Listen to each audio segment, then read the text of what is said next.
من کو جادو کیا، صرف محبت. لوگوں کو محبت دو، قریب ہوں گے. میں جب گیا بڑی مشکل سے اللہ نے، ملاقات کا کوئی راستہ ہی نہیں تھا، وہ مجھے نہیں جانتا تھا، میں اسے نہیں جانتا تھا، تو کوئی موقع نہیں مل رہا تھا ملاقات کا. تو اللہ نے شاہد آفریدی کو بھیج دیا. شاہد آفریدی اس کی دوستی تھی، ہمارا جو کرکٹر ہے. میں نے اس سے فون پر کہا یار میری ملاقات تو کرا. اس نے ملاقات کروائی. تو اس نے مجھے کہا آدھا گھنٹہ ہے، آدھا گھنٹہ. جب میں پہنچا میکسیمم پونا گھنٹہ. میں کہا ٹھیک. میں گیا تو وہ سہما ہوا چہرہ کہ بھئی مولانا آ گیا، پتہ نہیں کیا کہیں گے، بھئی یہ تو کیا کر رہا ہے، تو حرام کر رہا ہے، ناچ رہا ہے، گا رہا ہے، توبہ کر، ابھی تیرے لیے دوزخ کا فیصلہ ہو جائے. پتہ نہیں کیا ہوا، وہ ڈرا ہوا سہما ہوا تھا. تو میرا ایک دور کالج لائف تھا. میرے اللہ نے مجھے ہدایت دی اور میں 3 دن کے لیے میں اس دوست کو، اس کی نسلوں کو دعائیں دیتا ہوں جو مجھے زبردستی پکڑ کے لے گیا. نہ میرا تبلیغ سے کوئی تعلق، نہ واسطہ، نہ میں کوئی ان سے متاثر. ایک لڑکا تھا، بنگالی تھا، گشت کرتا تھا، لیکن میں اس سے ذرا متاثر نہیں ہوا. میرا دوست متاثر ہو گیا تھا، تو میں تو ان کے قریب سے نہیں گزرتا تھا. تو وہ اور میں اسکول میں اکٹھے آ رہے تھے، کالج میں اکٹھے آ رہے تھے. تو وہ متاثر ہوا، وہ 3 دن کے لیے جا رہا تھا، تو مجھے بتائے بغیر میرا ہاتھ پکڑ کے لے گیا. مجھے کام ہے، چلو میرے ساتھ. اور میں اس کو انکار نہیں کر سکتا تھا، یہ میرا اس کا تعلق تھا. اب بھی اسی طرح بھائیوں جیسا تعلق. میں اس کا احسان ماں، مجھے زبردستی لے گیا. ہمارے پنجابی کی مثال ہے، کبے نو لت لگی وہ سیدھا ہو گیا. وہ جو ہوتا ہے ہنچ بیک ہوتا ہے نا، اس کو کسی نے لات ماری تو وہ سیدھا ہو گیا. مہربانی بھائی تیری لات سے میں سیدھا ہو گیا. تو مجھے تو وہ کبے والی لت پہ گئی. تو اللہ نے مجھے اس طرف لگا دیا. اور جب میری کالج لائف، میں نے کالج کا بہترین سنگر تھا، اسکول کا بہترین. یہ جنید جمشید کیا ہے جو اس زمانے میں یہ سارا کو اٹھایا میں نے سارا کیا ہے. تو اب وہ بیچارہ ایسے بیٹھا ہوا. تو میں نے اس سے بیٹھتے ہی فلموں کی باتیں شروع کر دی. اور تھوڑی دیر بعد میں نے محسوس کیا کہ فرام 60 to 72 جو فلم انڈسٹری کو جتنا میں جانتا تھا اتنا وہ نہیں جانتا تھا. تو اس کے اوپر میرے علم کا روب پڑ گیا. اس کی لائن کا علم تھا نا. تو حیران پریشان، یہ واز تو ہو نہیں رہا. تو کبھی دلیپ کمار کی باتیں شروع ہو گئیں، کبھی راج کپور کی شروع ہو گئیں، اور کبھی محبوب صاحب شروع ہو گئے، کبھی مدن موہن شروع ہو گئے. وہ آدھا گھنٹہ تو یوں ہی گزر گیا.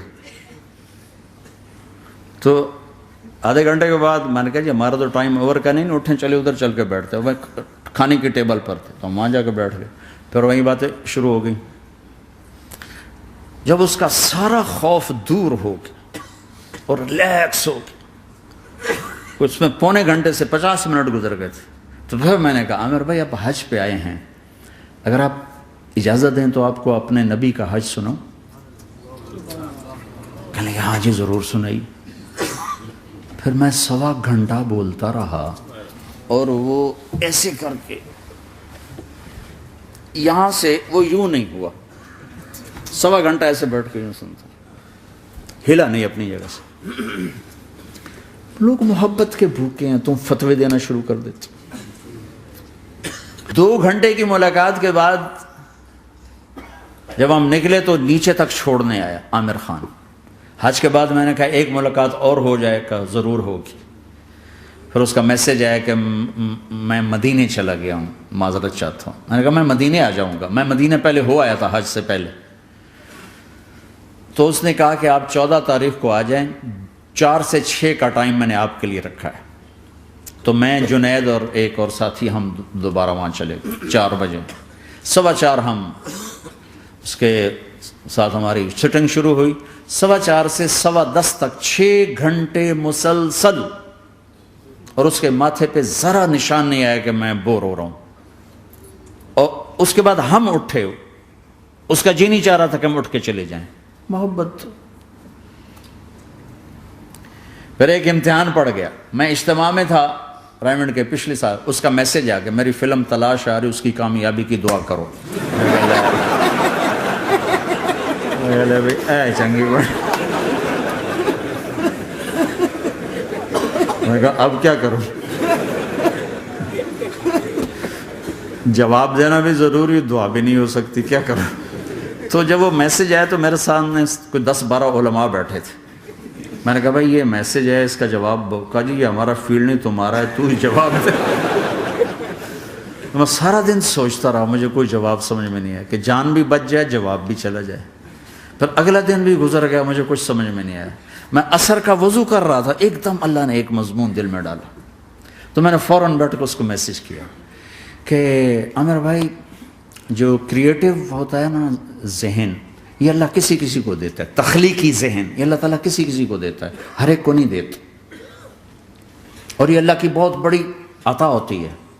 اور میں نے تمہارے ساتھ جو وقت گزارا اس میں نے دیکھا کہ اللہ نے تمہیں تخلیقی ذہن دیا ہے، تم کریٹر ہو. اور جو لوگ اس ٹائپ کے ہوتے ہیں وہ کامیابی ناکامی کی پرواہ نہیں کرتے، وہ اپنے کام سے کام رکھتے ہیں. آپ کا بھائی. تو فوراً اس کا میسج آیا، آپ ٹھیک کہہ رہے ہیں، آپ ٹھیک کہہ رہے ہیں. بات ہو گئی. پھر میں تھا ہانگ کانگ، میں نے وہاں سے اس کو میسج کیا. دیکھو کسی مصروف آدمی کو براہ راست فون نہ کیا کرو، میسج کیا کرو کہ میں آپ کو فون کر سکتا ہوں، چونکہ میں اس کا بہت ستایا ہوا، بہت ستایا. تو میں نے اسے میسج کیا کہ میں طارق جمیل ہانگ کانگ میں آپ کو فون کر سکتا ہوں، میں آپ کو فون کر سکتا ہوں. میں ہمیشہ اسے، اب بھی میرا فون پہ رابطہ ہے، میں پہلے اسے میسج دیتا ہوں میں آپ کو فون کر سکتا ہوں. اگر اس کا جواب نہ ہے پھر میں نہیں کرتا ہوں. کبھی وہ خود کر لیتا ہے، کبھی وہ میسج دے دیتا ہے کال کر لیں. تو تھوڑی دیر بعد اس کا فون آ گیا، کیونکہ میں اس وقت دلی میں ہوں، کانفرنس میں تھا. تو میں نے آپ کا میسج دیکھا تھا، میں اٹھ کے باہر آ گیا ہوں، ابھی آپ سے بات کر کے پھر میں جاؤں گا.